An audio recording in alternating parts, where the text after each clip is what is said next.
Beginning of each year, I like to both look back but also look forward at what I think are going to be the key themes for that year. But I also like, at the beginning of each decade, to think about what are likely to be the themes for that decade. And as we are at the beginning of 2025, at the midpoint in the decade, I think it's a very opportune time to come back to those general themes and think about how they may well develop over the next 5 years. And at the beginning of the decade, we identified three big themes that would dominate finance for the decade. And those three were a tension between globalization and fragmentation, sustainability, and technology. And I think if we take this midpoint in the decade, it's very clear that these three themes have dominated the first half of the decade. And I think it's clear that these three themes are going to dominate not only the coming year, but the rest of the decade. And if we think about this idea of globalization versus fragmentation, I think it's clear that the second half of the decade of the 2020s, from 2025 to the end of the decade, is very much going to feature, particularly as a result of the reelection of Donald Trump in the United States and a series of changes in approach, a trend towards fragmentation around the world.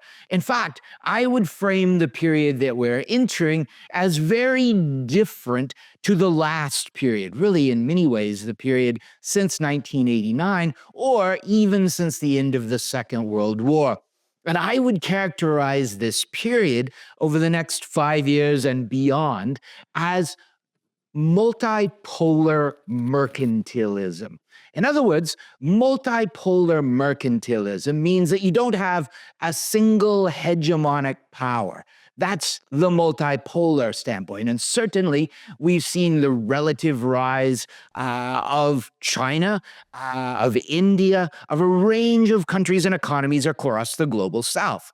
We've seen the relative shrinkage, particularly of Europe. And I think as we think about that multipolarity, we're going to have this constant interplay between both the two major powers as well as a series of other powers across different areas. And if we think about the mercantilism, this is very much a feature where I think we can see four C's. The first C is competition. We're going to see increased competition not only across the United States and China, but really across all of these different areas. And that really takes us to the second aspect, which is a key focus on competitiveness. Pretty much for every economy across the world, there's going to be now and for the rest of the decade a central focus on competitiveness, how to improve their situation to better compete with other countries, other economies, and how to reinforce their position in this multipolar mercantilist world.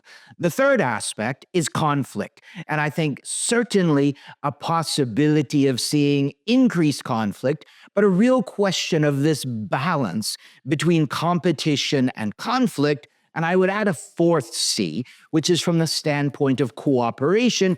And we will see cooperation in cases where there is mutual benefit to be gained from the standpoint of the competing parties. And I think this dynamic at the global geopolitical level puts us in a very different position when we think about finance. We're going to have competing financial systems, competing currency systems, and in many ways that takes us to the second aspect, which is technology.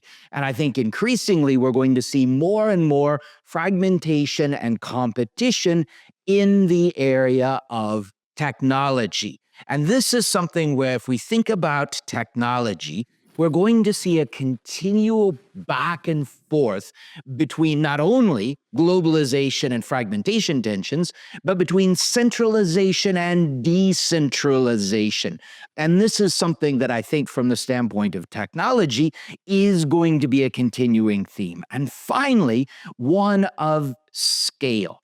If we think about artificial intelligence, its very rapid changes. This is a theme that is going to continue, but the scale of those changes now has the potential to be much greater than we've seen in earlier periods. And that takes us to our third core theme, which is around sustainability.